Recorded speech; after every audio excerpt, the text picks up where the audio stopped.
on October. Hi everyone, welcome back to my channel. UPSC is easy. We're going to continue with chapter number 15 of our spectrum, that is Emergence of Gandhi. Today we're going to start with Making of Gandhi, or early career and experiments with truth in South Africa. So the basics you must know. Gandhi ji jo hai, he was born on October 2nd, 1869 in Porbandar in princely state of Kathiawar in Gujarat. His father was a diwan, or you can say a minister of the state. Having studied law in England, Gandhi in 1898 went to South Africa in connection with a case involving his client Dada Abdullah. तो अपने एक client जिनका नाम दादा अब्दुल्ला है, उनके case के तहत उसके लिए गांधी जी जो है साउथ अफ्रीका गए 1898 में, जहां पे उन्होंने विटनेस किया ugly face of white racism to which Asians were subjected to. पहली बार गांधी जी ने ये देखा कि एशियंस जो वहाँ पे रह रहे हैं उनको किस तरीके की रेसिज्म फेस करनी पड़ रही है, किस तरीके का ह्यूमिलिएशन, कंटेम्प्ट फेस करना पड़ रहा है. और गांधी जी ने डिसाइड किया कि वो 1914 तक वहाँ पर रुकेंगे और ऑर्गेनाइज करने की हेल्प करेंगे, ताकि ये जो इंडियंस हैं, जो एशियंस वहाँ पे रह रहे हैं, वो अपने राइट्स के लिए वहाँ पे लड़े और अपने राइट्स को वहाँ पर एक्वायर करें. इसके पहले कि हम समझे कि गांधी जी ने क्या किया, हमें समझना पड़ेगा कि वहाँ पे जो इंडियंस रह रहे थे वो कौन थे. वहाँ पे 3 कैटेगरीज ऑफ इंडियंस रह रहे थे. एक तो इंडेंचर्ड लेबरर्स जो कि वहाँ पे गए थे शुगर प्लांटेशन में काम करने के लिए. ये मोस्टली जो लोग थे वो साउथ इंडिया से थे. मेमन मुस्लिम्स जो कि वहाँ पे मर्चेंट्स के तौर पे गए थे. और एक्स इंडेंजर्ड लेबरर्स जो कि अपने कॉन्ट्रैक्ट के बाद अपने बच्चों के साथ दे हैड सेटल्ड देयर, ठीक है, with their children after expiry of their contracts. ठीक है. मोस्टली इंडियंस जो यहाँ पे रह रहे थे वो इलिटरेट थे, उन्हें नहीं पता था बहुत सारी चीज़ें. इलिटरेट होने से आपका क्या होता है, आपकी बहुत सारी एजुकेशन रुक जाती है. आपकी एजुकेशन रुक जाएगी तो आपको राइट्स नहीं पता होंगे अपने. तो ऑल्सो उनकी नॉलेज इन इंग्लिश जो कि वहाँ की लैंग्वेज थी, इनकी नेटिव लैंग्वेज नहीं थी इंडियंस की, उनको नहीं समझ में आ रहा था वहाँ के लॉज क्या है, उनकी राइट्स एंड नथिंग, राइट. तो उन्होंने एक्सेप्ट कर लिया racial discrimination as a part of their daily existence. ठीक है. उन्हें लगा कि यार ये तो होता ही है, हमें शायद ऐसे ही रहना पड़ेगा, हमारे लिए जो रूल्स आए हैं हमें फॉलो ही करने पड़ेंगे.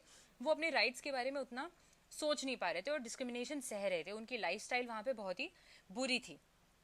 लेकिन ऑब्वियसली उन्हें इस वक्त एक ऐसे लीडर की ज़रूरत थी जो उनको राइट पाथ में लाए, उनको बताए कि एक्चुअली उनके साथ जो हो रहा है वो गलत है और उनको उस चीज़ से लड़ना चाहिए. किस तरीके की डिस्क्रिमिनेशन थी अब हम देखते हैं. इंडियंस को बोला जाता था कि आप एक प्रिस्क्राइब्ड लोकेशन में ही रहेंगे, और ये जो प्रिस्क्राइब्ड लोकेशन है ये काफ़ी इनसैनिटरी थी, कंजेस्टेड थी. तो आप समझ रहे हैं एक इनह्यूमन कंडीशन है of making people live there. ठीक है. दूसरी बात यह है कि आप 9 बजे के बाद बहुत सारे एरियाज में, कॉलोनीज में निकल नहीं सकते हैं और पब्लिक फुटपाथ यूज़ नहीं कर सकते हैं. तो एक तरीके से उन पर सस्पिशन है कि हो सकता है ये ट्रबल मेकर्स हो. दूसरी बात, ये नॉर्मल पब्लिक से घुलने मिलने नहीं चाहिए. तो ये क्या है, ये डिस्क्रिमिनेशन नहीं तो क्या है, राइट. ये डिस्क्रिमिनेशन ही है. ठीक है. अब हम देखेंगे moderate phase of struggle. Moderate phase of struggle 1894 से लेकर 1906 तक था. मॉडरेट फेज क्यों आया? क्योंकि गांधी जी को ये लगता था कि शायद अथॉरिटीज़ को इंडियंस जो वहाँ पे रह रहे हैं उनकी प्लाइट के बारे में पता नहीं है. अगर उन्हें पता चल जाता है तो अथॉरिटीज़ इंडियंस को हेल्प करेंगे, अगर उनको प्रॉब्लम्स का पता चलेगा तो उन्होंने क्या किया, उन्होंने पेटिशंस लिखनी शुरू की, उन्हें नेशनल कांग्रेस वहाँ पे शुरू की, इंडियन ओपिनियन नाम का पेपर शुरू किया. तीनों वेरी इंपॉर्टेंट क्योंकि ये आपको पूछ चुके हैं आपकी प्रीलिम्स में. Indian opinion, national Congress and Gandhi's association with it. Okay. Passive resistance कब शुरू होता है? जब गांधी जी को समझ आ जाता है कि यार प्रॉब्लम ये नहीं है कि इनको समझ नहीं आती हैं इंडियंस की प्रॉब्लम्स, शायद इनकी इंटेंट ही गलत है, तब पैसिव रेजिस्टेंस शुरू होता है. पैसिव रेजिस्टेंस या फिर सत्याग्रह नाम दिया गांधी जी ने सिविल डिसोबीडियंस को. डिसोबीडियंस क्या होता है? जब आप किसी चीज़ को ओबे ना करें, किसी चीज़ को आप फॉलो ना करें, उसे डिसोबीडियंस बोलते हैं. सिविल डिसोबीडियंस, ठीक है. और सत्याग्रह उसको नाम दिया गया. 1906 से 1914 तक ये चला. सबसे पहले इन्होंने शुरू किया civil disobedience against registration certificates of 1906. वहाँ पे क्या सीन था, एक न्यू लॉ आया था जो बोलता था कि एट ऑल पॉइंट्स इंडियंस को अपने साथ एक सर्टिफिकेट ऑफ रजिस्ट्रेशन लेकर चलना पड़ेगा जिस पे उनके फिंगरप्रिंट्स होंगे. जो इंडियंस थे under the leadership of Gandhi decided not to submit to this discriminatory measure, क्योंकि ये डिस्क्रिमिनेटरी है. जब बाकी सिटीजन्स को नहीं बोला जा रहा है कि आप एक रजिस्ट्रेशन लेकर घूमिए अपने हाथ में जिस पे आपकी फिंगरप्रिंट्स हो, तो फिर इंडियंस को क्यों बोला जा रहा है. तो गांधी जी ने और उनके अंडर जितने भी लोग थे उन्होंने डिसाइड किया कि हम इससे सबमिट नहीं करेंगे, इसके नीचे हम सबमिट नहीं करेंगे. ठीक है. तो क्या बोला गया, पैसिव रेजिस्टेंस एसोसिएशन बनाया गया, पैसिव रेजिस्टेंस एसोसिएशन. इसमें क्या था पैसिव रेजिस्टेंस एसोसिएशन में कि आप डिफाई कीजिए ये रूल, आप भले पेनल्टी को बेयर कीजिए बट आप ये लॉ को फॉलो मत कीजिए. ठीक है. यहां से सत्याग्रह की शुरुआत होती है, मतलब डिवोशन टू ट्रूथ. रेजिस्ट कीजिए आप adversary without violence, civil disobedience without violence. आप रेजिस्ट कीजिए, आप मत फॉलो कीजिए ये डिस्क्रिमिनेटरी रूल. ठीक है. इसके लिए गांधी जी को और उनके जो ये फॉलोअर्स थे जिन्होंने रिफ्यूज किया था अपने आप को रजिस्टर करने से, उनको जेल में डाला गया. ठीक है. लेकिन लेटर गांधी जी के लीडरशिप में जो इंडियंस हैं उन्होंने रिटेलिएट किया, उन्होंने पब्लिकली बर्न किया अपने रजिस्ट्रेशन सर्टिफिकेट्स, और इससे साउथ अफ्रीकन गवर्नमेंट जो है एक बहुत बुरी लाइट में दिखाई दी. ठीक है. इन दी एंड एक कॉम्प्रोमाइज सेटलमेंट आ गया. तो कॉम्प्रोमाइज सेटलमेंट आने के बाद एक जीत सी महसूस हुई कि हमने अपनी राइट के लिए लड़ा, सिविल डिसोबीडियंस दिखाया वायलेंस के बगैर, तो हमें कुछ मिला. ठीक है. कॉम्प्रोमाइज सिचुएशन मिली. तो मतलब अगर आप अपने राइट्स के लिए लड़ेंगे, एक सही तरीके से लड़ेंगे, तो शायद अथॉरिटीज बेंड होकर आपको कोई कॉम्प्रोमाइज सिचुएशन दे दे. ये यहां से उन्होंने सीखा. Campaign against restriction on Indian migration. एक अर्लियर कैंपेन था जो इंक्लूड कर रहा था protest against a new legislation जो कि इम्पोज कर रहा था रिस्ट्रिक्शन ऑन इंडियन माइग्रेशन. ठीक है. तो इंडियंस ने क्या किया, उन्होंने डिफाई किया ये लॉ ऑन माइग्रेशन और क्रॉस ओवर किया from one province to another, refusing to produce licences. इसमें भी क्या हुआ, इंडियंस को जेल में डाला गया. फिर campaign against poll tax and invalidation of Indian marriages. एक पोल टैक्स देना पड़ता था सारे एक्स इंडेंचर्ड इंडियंस को. ठीक है. 3 पाउंड्स का कुछ वो पोल टैक्स था जो कि बहुत ज्यादा था for poor x indentured Indians. ठीक है. तो और सुप्रीम कोर्ट का जो एक ऑर्डर था वो इनवैलिडेट कर रहा था सारी मैरिजेस जो कि कंडक्ट नहीं की गई हैं अकॉर्डिंग टू क्रिश्चियन राइट्स. तो अगर आपकी मैरिज वहां पे होती है और वो क्रिश्चियन राइट्स के थ्रू नहीं होती है, तो रजिस्ट्रार जो है वो इस मैरिज को रजिस्टर नहीं करेगा और ये मैरिज जो है इसको इनवैलिडेट कर दिया जाएगा. तो ऑब्वियसली हिंदूज, मुस्लिम्स, पारसीज जो वहां पे रह रहे थे उनके बच्चे सारे इलेजिटिमेट कहलाए जाते, क्योंकि मैरिज ही इनवैलिडेट हो रही है और ये तो कोई सहेगा नहीं. ठीक है. तो इंडियंस ने इसको एज एन इंसल्ट लिया. ठीक है. ऑनर, जो विमेन की ऑनर है उसको इंसल्ट कर रहे हैं, ऐसे इसको लिया गया. तो ऑब्वियसली इंडिग्निटी अगर आ रही है तो उसके अगेंस्ट तो आप लड़ेंगे ही. ठीक है. फिर against Transvaal immigration act. Transvaal immigration act क्या था कि इंडियंस ने प्रोटेस्ट किया bye illegally migrating from Natal to Transvaal. The government held these Indians in jails. और of course अगर आपको मना है कि आप यहाँ से वहाँ नहीं जा सकते हो और उसके बाद इंडियंस अगर ये करेंगे तो उनको जेल में डाल दिया गया. लेकिन इससे एक बहुत अच्छी चीज हुई कि एक पब्लिक ओपिनियन बनना शुरू हुआ. जो वाइसरॉय वगैरह थे उस वक्त, उन्होंने इस रिप्रेशन को कंडेम किया और एक इम्पार्शियल इंक्वायरी बैठाई गई. तो जब इनको जेल में डाला गया, जब उन्होंने प्रोटेस्ट करा, ट्रांसवाल गए, नेटल से ट्रांसवाल ये लोग गए और इस वजह से इनको जेल में डाला गया, तब जो वाइसरॉय थे उन्होंने इसको कंडेम किया और एक इम्पार्शियल इंक्वायरी बैठाई. ठीक है. तो कॉम्प्रोमाइज सिचुएशन आई. तो नेगोशिएशंस थे गांधी जी के बीच में, लॉर्ड हार्डिंग के बीच में जो कि तब वाइसरॉय थे, C.F. Andrews and general smuts. इनके बीच में बहुत सारी नेगोशिएशंस हुई और एक फाइनली अग्रीमेंट पहुंचा जहां पे मेजर जो डिमांड्स हैं relating to poll tax, registration of certificate of marriage, ये सब ठीक होती गई, सॉलमनाइज कर दिया गया इंडियन राइट्स के हिसाब से मैरिज को, ठीक है। तो एक कॉम्प्रोमाइज सिचुएशन रीच हुई। तो यहाँ से गांधी जी ने क्या सीखा, गांधी जी ने जो जो सीखा वो अब हम आगे देखने वाले हैं। बट मैं टोल्स्टॉय फार्म आपको जल्दी से बता देती हूँ क्योंकि ये आपके लक्ष्मीकांत में है और इसमें कुछ इंफॉर्मेशन है जो इंपॉर्टेंट है। I want you to read this on your own, ठीक है। टोल्स्टॉय फार्म कब फाउंड हुआ था, ठीक है, और कौन एसोसिएट थे गांधी जी के, क्यों नेम किया गया था, ठीक है। ऑल्सो फीनिक्स फार्म कब सेटल हुआ, कब सेटअप हुआ था और कहाँ पे हुआ था, और कौन सी बुक यहाँ पे इंपॉर्टेंट है, जॉन रस्किन की unto the last.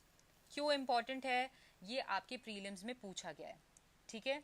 Phoenix farm जो है वो सेटअप किया था गांधी जी ने 1904 में नेटल में, और इंस्पायर्ड थे वो एक्चुअली जॉन रस्किन की बुक अनटू द लास्ट से, जो कि क्रिटिक था एक कैपिटलिज्म जो होती है उसके क्रिटिक में लिखा गया था, और सिंपल लाइफ को एंडोर्स किया गया था, love for labour, dignity of human beings को एंडोर्स किया गया था। तो टॉलस्टॉय फार्म जो है वो भी इसी बेसिस पे बना हुआ था। को एजुकेशनल क्लासेस होने वाली थी वहाँ पे, labour, cooking, scavenging, sandal making, simple carpentry सब कुछ सिखाया जाता था। गांधी जी का ये ऑब्जेक्टिव क्या था इसको लेकर कि इनकलकेट किया जाए ideals of social service, citizenship, besides healthy respect, manual work. तो ये सब एक्चुअली एक रिस्पेक्ट फॉर्म करना चाह रहे थे वो regarding manual work, ideal of social service inculcate करना चाह रहे थे लोगों में, सिटीजनशिप की जो वैल्यू, अगर आप कहें कि सिटीजन आपको क्या क्या करना चाहिए, वो एक healthy relationship with the state बनाना चाह रहे थे। तो गांधी जी एक्चुअली सिखा रहे थे इंडियंस को एजुकेशनल क्लासेस भी होती थी। तो ये आप रीड कर लीजिए, वेरी इजी। बट इसमें से पूरी चीज में से जो चीज इंपॉर्टेंट है वो है unto the last by John Ruskin, okay. Gandhi ji experience in South Africa, Gandhi ji को ये समझ में आ गया कि जो कैपेसिटी ऑफ मासेस है वो बहुत स्ट्रांग है, ठीक है।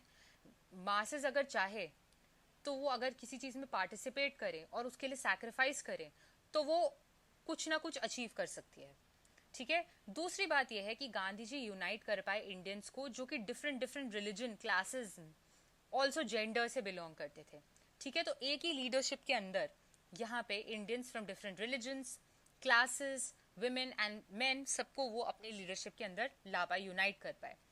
ऑल्सो उन्होंने रियलाइज किया कि at times the leaders have to take decisions unpopular with their enthusiastic supporters। कहीं कहीं पे गांधी जी जब कॉम्प्रोमाइज सिचुएशन में आए, जहां पे वो एक मिडिल ग्राउंड में आए अथॉरिटीज के साथ, तो पूरी तरीके से हो सकता है कि उनके फॉलोअर्स खुश ना हो, लेकिन उनको वो डिसीजंस लेने पड़े, क्योंकि कई बार एक लीडर को वो डिसीजंस लेने पड़ जाते हैं जो शायद उनके सपोर्टर्स उसको पूरी तरीके से सपोर्ट ना कर रहे हो, ठीक है। तो हार्ड एंड डिफिकल्ट डिसीजंस एक लीडर को लेने पड़ते हैं, ठीक है। एक अपनी ही स्टाइल की लीडरशिप उन्होंने यहाँ पर बनाई जो कि बाद में पूरे वर्ल्ड ने फॉलो की।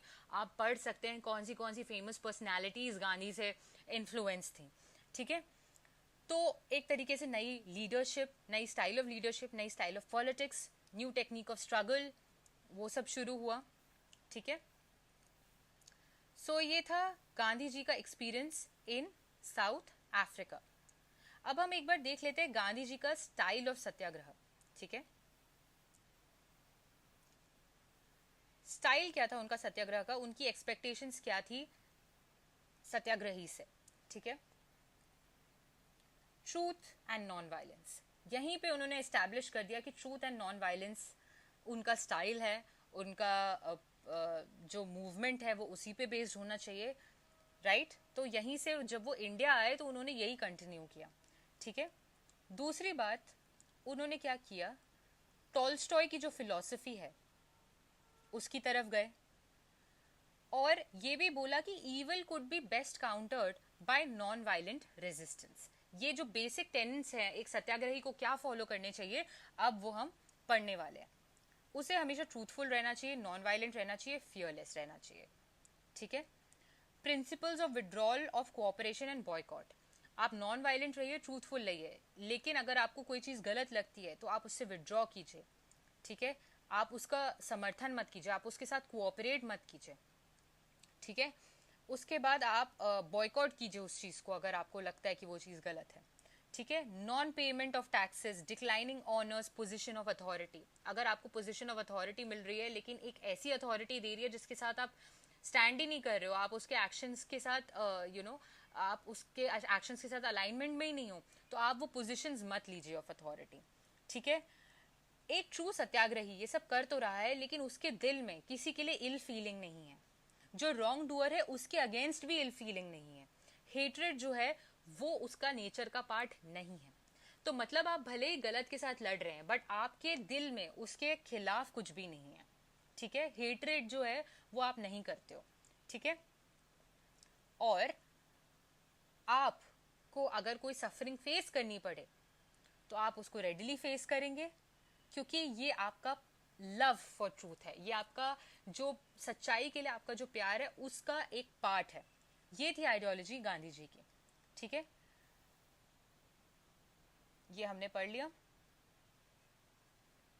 Only brave and strong could practise satyagraha, it was not for the weak and cowardly, ठीक है। Even violence was preferred to cowardice. समझ रहे हो आप कि एक जो स्ट्रॉन्ग इंसान है, जो कावर्ड नहीं है, वो कभी वायलेंस का यूज नहीं करेगा, ठीक है। और सत्याग्रह जो मार्ग है वो सिर्फ एक स्ट्रॉन्ग इंसान के लिए है, जो अपने अंदर की सारी बुराई को छोड़कर ट्रूथ को परस्यू कर रहा है, ट्रूथ के लिए जा रहा है, उसके अंदर कोई डर नहीं। It is the love of truth for which he is taking stand against the authorities. He's not abiding by the rules, but he's also being non-violent. Also, he does not have anything bad in his heart for the wrong doer.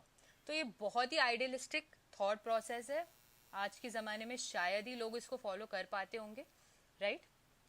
But ये थे गांधी और उनके idols. और आप अब जो भी हम देखने वाले हैं, गांधी जी अब इसके बाद इंडिया आ रहे हैं और हम इंडिया में उनकी स्ट्रगल देखेंगे, जो इम्पोर्टेंस है वो यहाँ से शुरू होगा। लेकिन ये बताना आपको ज़रूरी था कि सत्याग्रह क्या है और सत्याग्रही क्या होता है, ताकि आप गांधी के आइडल्स को समझिए। इसी का एक्सटेंशन हम देखने वाले हैं इंडियन स्ट्रगल, इंडियन मूवमेंट में। Okay, so all the best, do well, study